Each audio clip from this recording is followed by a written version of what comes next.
Salam planter Indonesia. Assalamualaikum warahmatullahi wabarakatuh. Di malam hari yang berbahagia ini, izinkan The Brondol menjelaskan sebuah hal yang sangat penting bagi sahabat The Brondol semua yang mau membeli bibit kelapa sawit.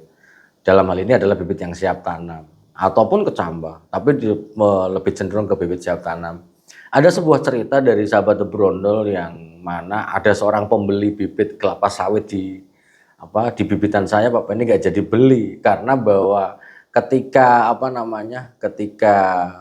ada di sini ternyata dulu dari kecambah kemudian tertinggal bijinya, kemudian ini dura, kemudian mereka tidak mau mengatakan bahwa bibit ini adalah bibit dura, padahal bibit saya adalah bibit bersertifikat. Maka izinkan The Brondol untuk menjelaskan supaya tidak terjadi salah paham yang berujung terhadap pemilihan bibit yang tidak tepat. Maka penjelasannya adalah seperti ini, bahwa bibit kelapa sawit yang ditanam kemudian kecambah bersertifikat kemudian ditanam menjadi bibit seperti yang ada di layar ini adalah sebuah yang berasal dari kecambah bersertifikat. Bedanya yang bersertifikat dengan tidak yang bersertifikat, kalau bersertifikat tuh standar nasional Indonesia itu mengatakan bahwa 98% adalah tenera. Lah, tenera ini yang mana? Tenera adalah ketika bibit ini ditanam nanti akan tumbuh menjadi menghasilkan buah yang buahnya adalah tenera. Tenera adalah sebuah kelapa sawit yang memang memiliki daging buah yang tebal, kemudian cangkangnya yang sedang. Sementara di dura adalah bibit yang cangkangnya tebal, dagingnya tipis, atau kalau yang di sisi lain ada juga namanya pisifera. Pisifera adalah kelapa sawit dengan daging yang tebal, cangkangnya tipis banget, bahkan tidak ada. Ketika ada cangkang padi yang tertinggal dalam polybag bibit bersertifikat, maka ini adalah dura. Ingat, ini adalah dura. Pohon ini, sahabat The Brondol. Jadi kalau misalnya ini ada kelataknya seperti ini, kemudian ini masih tertinggal, kemudian dibelah dan isinya dura, ya wajar. Ya memang dura. Karena bahwa yang membedakan ketika dia bersertifikat, maka akan saya jelaskan secara prosesnya. Nah, ini adalah anggap aja bahwa bibit bersertifikat itu adalah dihasilkan dari dura dikalikan pisifera. Dura ini adalah indukan betina, ini betina. Pisifera adalah jantan, ini jantan. Jadi indukan yang diserbuki oleh pisifera adalah duranya. Ingat, duranya. Jadi kalau kita ngomongin bunga kelapa sawit yang seperti ini adalah berasal dari pohon dura. Apakah dia dura deli atau progensi yang lain atau yang lain-lain ya mungkin saja terjadi. Tapi dia adalah dura. Yang mana bahwa bunga kelapa sawit yang dura ini akan diserbuki dengan menggunakan serbuk sari yang dari bunga jantan ini. Kita akan melihat seperti apa. Nah, ini dari indukan pejantannya ini adalah pisifera. Nah, ini pisifera. Jadi bunga jantan pisifera ini diambil bunga jantannya, kemudian dijadikan sebagai indukan akan diambil serbuk sarinya sebagai indukan pejantannya, yaitu adalah pisiferanya. Nah, pisiferanya ini ya tergantung. Kalau misalnya DP Sains 1 Kalabar berarti pisiferanya adalah Kalabar, Ekona, Gana, yang ngambil dan sebagainya adalah biasanya indukan pejantannya. Ingat sekali lagi pejantannya. Kemudian serbuk sari ini akan diserbukan kepada bunga betina dura ini. Bunga betina dura ini yang nanti bunga ini akan tumbuh dan berkembang menjadi brondolan, akan menjadi brondolan-brondolan yang akan dijadikan bibit bersertifikat. Pertanyaannya, ketika dura ini terserbuki oleh pisifera ini, maka ketika dia tumbuh seperti ini adalah indukan duranya yang sudah terserbuki. Maka yang menjadi pembedanya adalah yang nyerbukinya. Lah, kalau dura ini menjadi bibit unggul di betinanya, kemudian diserbuki oleh pejantannya itu adalah pisifera, material yang tumbuh pada ini adalah tetap dura. Jadi ini tuh dura yang sudah diserbuki pisifera yang nanti akan melahirkan adalah tenera. Sehingga ini adalah dura.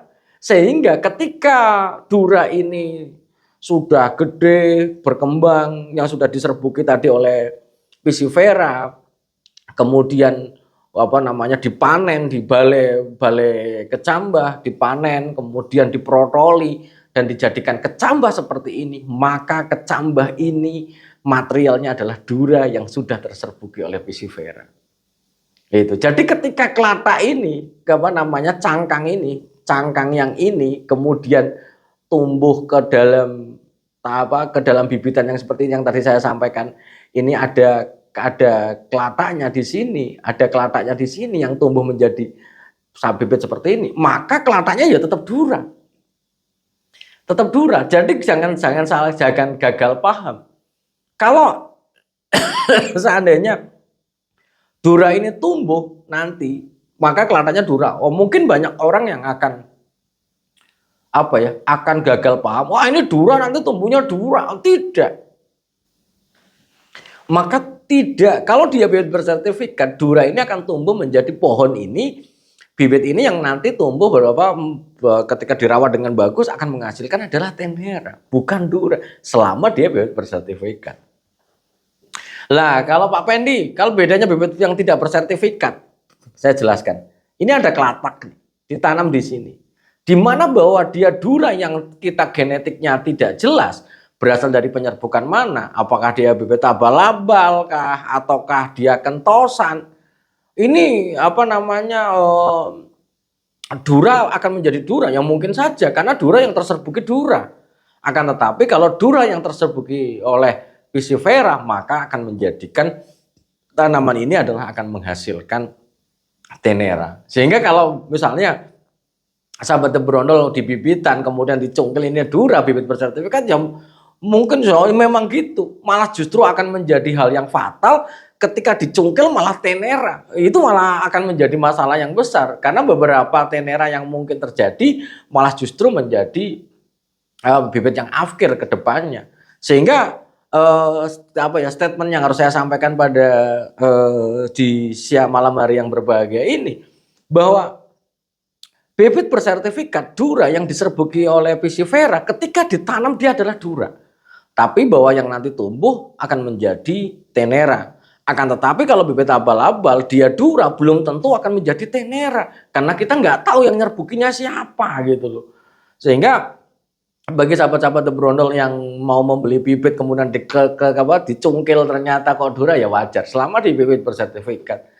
Dan hal yang saya sampaikan adalah bahwa ketika kita membeli bibit bersertifikat, pastikan bahwa dokumennya itu ada. Dokumennya ada sehingga tidak gagal paham kemudian dicongkel-congkel itu. Karena bahwa gini, tidak selamanya dura akan menghasilkan tenera, tergantung dari sumber bibitnya. Artinya bahwa bibit bersertifikat. Kalau dia bibit bersertifikat minimal 98% akan menghasilkan tenera. Tapi tidak semua dura yang ketika kelataknya di sini dura akan menghasilkan tenera, tidak. Selama dia bibitnya nggak jelas asal usulnya, ya akan menjadi hal yang tidak jelas ke depannya. Sehingga sahabat teman jangan salah, yang ingin saya sampaikan adalah seperti itu. Jangan misalnya beli bibit, wah ini Pak Penny nggak jadi karena dicungkil di sininya kok dura ini, sehingga itu yang tidak tepat. Dan sahabat berondol, dura ini memang dura yang unggul. Mungkin berbeda dengan semiklon. Semiklon itu adalah dura yang sudah diperbanyak dengan menggunakan kultur jaringan, sehingga indukan betina ini sudah dipilih dari klon-klon yang terbaik di milik balai itu sendiri. Sehingga kalau misalnya kecambah semiklon biasanya harganya lebih mahal karena dia dipilih dari klon-klon yang terbaik. Kemudian bicara serbuk sari yang dihasilkan dari bunga jantan yang nanti menjadi indukan pisiferanya, maka ini sudah harus baik duranya yang akan menjadi indukan betina ataupun pisifera kalau dibalik sudah wajib ada sertifikasi dari Departemen Pertaniannya yang mungkin diwakili oleh Dinas Perkebunan Provinsi, akan ada sertifikasinya. Tenang aja, tetap ada sertifikasinya, yang induknya asalnya dari mana, bagaimana perkembangannya, sertifikasi kesehatan tanamnya, tetap akan ini. Nah, kemudian ketika dia jadi kecambah seperti ini, sekali lagi kalau ini dipecah ya kelataknya tetap akan dura.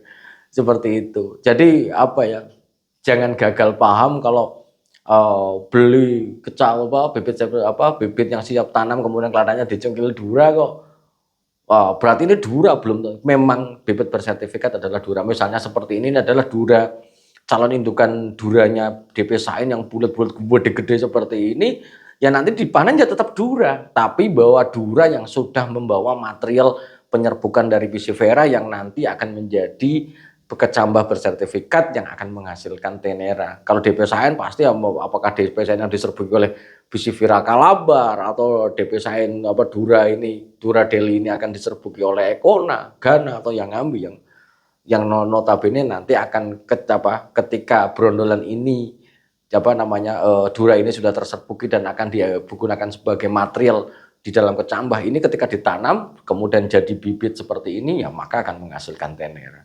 Mungkin itu aja dulu yang dapat saya sampaikan menjawab kegalauannya benang merah yang ingin saya sampaikan, bahwa ketika dicungkil sekalipun ini Dura, yang penting adalah sertifikatnya. Dan jangan lupa sahabat The Brondol, ketika kunci dari membeli bibit yang siap tanam ini adalah balik lagi dicek dan recheck bicara tentang sertifikatnya.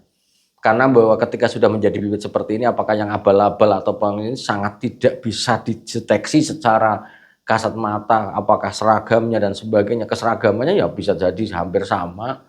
Yang penting adalah kepercayaan terhadap penangkarnya, kemudian sertifikasinya kita cek dan recheck kondisi yang ini. Karena kalau misalnya melihat bibit kayak gini, ini bibit apa? 19 buah varietasnya banyak sekali. Saya kira tidak akan mampu menjawab secara detail seorang ahli pun untuk bisa melihat bibit seperti ini nih. Oh, ini Calabar, akan sangat susah sekali. Sehingga harus cek dan recheck dokumen dan kepercayaan dari penangkarnya. Semoga bermanfaat bagi sahabat The Brondol semuanya, dan sehat selalu dan salam planter Indonesia. Assalamualaikum warahmatullahi wabarakatuh.